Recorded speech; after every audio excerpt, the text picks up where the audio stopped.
बुलाहट को वापस जगाने आ रहे हैं हेमंत पांडे। इस समय इतना तनाव है, अभी हम यहाँ पर खड़े हैं, अगर पता चल जाए कि किसी देश से युद्ध छिड़ गया है तो हम लोग तनाव में आ जाएंगे। हाँ। पत्नी का अचानक फोन आ जाए कि मैके से हम वापस आ रहे हैं तो हम तनाव में आ जाएंगे। हाँ। अगर वो ये कह दे कि हमारी मम्मी भी साथ में आ रही हैं तो हम डबल तनाव में आ जाएंगे। पर राजपाल सर बैठे हैं, सर आपको तनाव की कोई जरूरत नहीं है, आप कभी तनाव में आ ही नहीं सकते हैं। क्यों? आपको कभी गर्मी भी नहीं लग सकती, सूरज की रोशनी डायरेक्ट आपके मुंह तक नहीं आएगी, वो भी 2 फीट आपसे दूर रहेगी। ये खासियत है आपकी। क्यों? इस हिसाब से आपकी कद काटी है, अब आपको बहुत फायदा है। आपसे किसी का अगर झगड़ा हो जाए तो कभी वो आपको सर की टक्कर नहीं मार सकता है और आप जहां चाहें उसको वहां टक्कर मार सकते हैं। ये खासियत है सर। कोरोना में बड़ा तनाव आया मैम, ये सच है कि कुछ हुआ भी नहीं है, ये सच है कि कुछ हुआ भी नहीं है, हमारे लिए कोई दुआ भी नहीं है। कोरोना ने हम पे सितम इतना ढाया, बहुत दिन से उसको छुआ भी नहीं है। हमारे साथ में एक दुविधा ये है कि कोई लड़की कभी टिकती नहीं है। हम अगर कस्टमर केयर में भी फोन कर दें सासा से कि आज एक लड़के से बात होगी तो वहां से भी आवाज आती है, कस्टमर केयर में स्वागत है, मैं राजेश यादव तुम्हारी क्या सहायता कर सकता हूँ। पहले तो रूपा नाम की एक बनियाइन थी, वो भी अब तूफान में उड़ गई है कहीं, नहीं बता रहा हूँ आपको। हाँ मैं छलनी करके हमारा वो सीना चली गई, छलनी करके हमारा वो सीना चली गई, मुश्किल करके हमारा वो जीना चली गई। हम भंडारे में पूड़ियां सेकते ही रह गए, उधर कौशल के संग हमारी कटरीना चली गई। उधर कौशल के संग आंखों से बह रहा था वो नीर ले गया, रांझे से जैसे कोई हीर ले गया।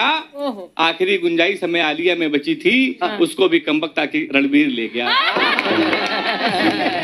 शेखर सर, असल में हम लोग कानपुर के लोग बहुत भोले भाले होते हैं। अच्छा? हम लोग समझ नहीं पाते कि अगर कोई करीब आना भी चाहे तो उनकी बात को नहीं समझ पाते हैं। अच्छा। हम एक दिन घर में बैठ के चाय पी रहे थे तो एक लड़की का फोन आया रोमांटिक, कहने लगी क्या कर रहे हो?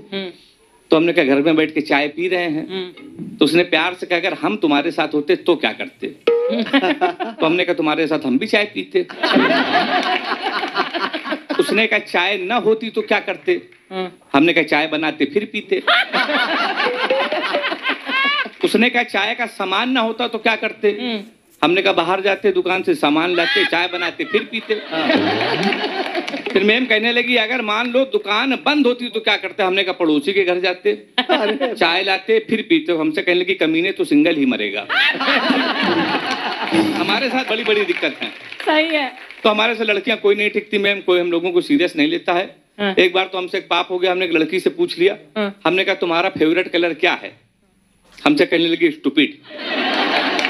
तो हमने कहा ये कौन सा कलर है? कहने लगे हमेशा ऊट पटांग पूछते हो, फेवरेट कलर क्या? कभी मैच्योर भी क्वेश्चन पूछो, पढ़े लिखे हो कि नहीं? तो सर हमने उससे मैच्योर क्वेश्चन पूछा। हमने कहा 0.8 मिलीलीटर सल्फ्यूरिक एसिड को न्यूट्राइज करने के लिए कितने मोल बाइकार्बोनेट की जरूरत पड़ेगी? तब उसने बताया हमारा फेवरेट कलर पिंक है। मैं आपको बता दूं लड़कियों की इतनी बीमारी होती है, इतनी बीमारी होती है, किसी लड़की का आप गौर से देख लो तो कहेंगी देखो कैसे कुत्ते की तरह देख रहा है, ना देखो तो कहेंगी कुत्ता देख भी नहीं रहा है।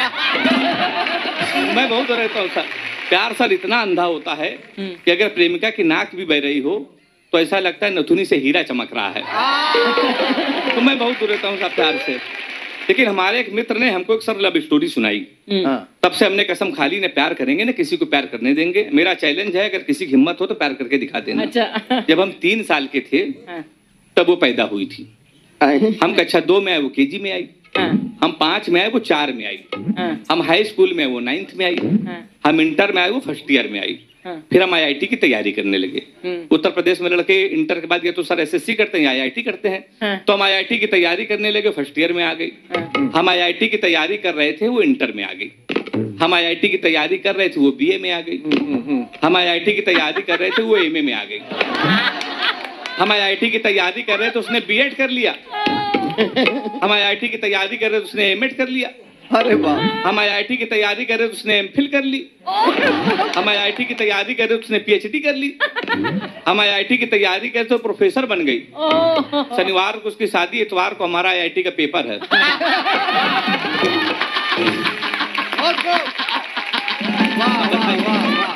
प्यार तो सब छोड़िए, शादी नहीं होती हम लोगों की। केवल ये पता चल जाए लड़का हाथ से, कभी शादी उसकी हो ही नहीं सकती।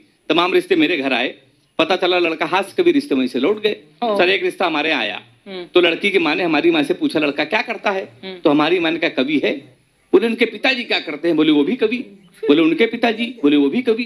बोली क्या घर में कोई इंसान नहीं है? रिश्ता लौट गया। हालांकि सर एक दिन हमारी शादी फाइनल हो गई, कानपुर के बगल में लखनऊ है।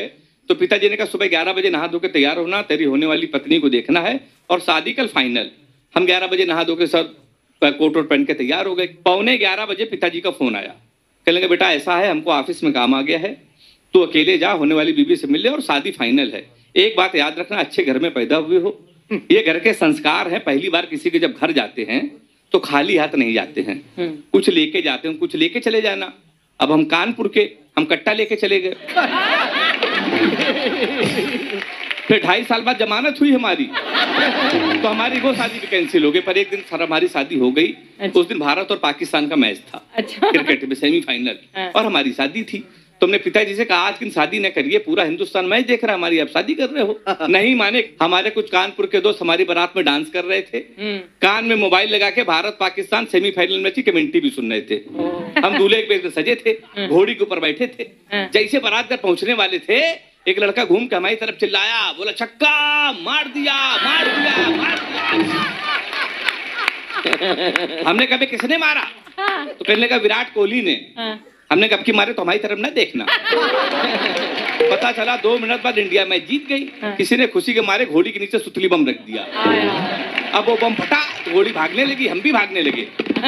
हमने चलती घोड़ी से पिताजी को फोन मिलाया, हमसे बोले कहाँ हो बेटा? हमने कहा पिताजी हम भाग रहे हैं। बोले किसके साथ? हमने कहा घोड़ी के साथ।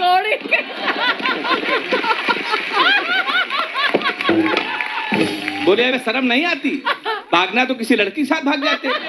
हमने कहा पिताजी वो बहक गई थी। कहने लगे आज घोड़ी बहकी है, कल को गधी बहक गई तो उसके साथ भाग जाओगे। सर उन्होंने अपना मोबाइल बंद कर लिया। 1 हफ्ते लगातार हम भागते रहे। 1 हफ्ते बाद हमको होश आया तो हमने अपने आप को जंगल में पाया। वहाँ 4-5 आदमी खड़े थे। हमने कहा कानपुर का पता बता दो, बीबी को विदा कराना है। तो उन्होंने कहा देखो ऐसा है, हमारे यहाँ रामलीला का पाठ चल रहा है, ये राम है, ये लक्ष्मण है, सूप नखा का रोल जिसे करना था नहीं आया, तुम सूप नखा का रोल कर लो। हमने कहा इसमें क्या करना पड़ेगा? बोला नाक कटवानी पड़ेगी। हमने कहा वो तो कट चुकी है। हमने उनकी बात मान ली। रात भर सूप नखा का रोल किया। सुबह 4 बजे हमारी आंख खुली, हमारे असली कपड़े गायब, वहां के आदमी गायब। सूप नखा की ड्रेस में पैदल पैदल हम अपने घर पे। हमारे पिताजी छज्जे के ऊपर खड़े थे। हमने कहा पिताजी पहचाना? तो उन्होंने हमारी माँ से कहा इसको कटोरा आटा दे दो। हमारे पिताजी नहीं पहचान पाए। हमने कहा आपके पुत्र है। बोले बेवकूफ मत बनो, हमारे 2 ही पुत्र हैं, एक इंजीनियर के नाक कटवा के घोड़ी के साथ भाग गया है। सर तब से हम बीबी नहीं ढूंढ रहे हैं, घोड़ी ढूंढ रहे हैं। ये हमारे साथ में होता है। बीमार ही नहीं हूं तो दवाई का मतलब क्या है? बीमार ही नहीं हूं तो दवाई का मतलब क्या है? बीबी ही नहीं घर पे तो सगाई का मतलब क्या है? क्या बात? सोच समझ के दिसंबर में की थी शादी, अब हो गया तलाक, तो रजाई का मतलब क्या है?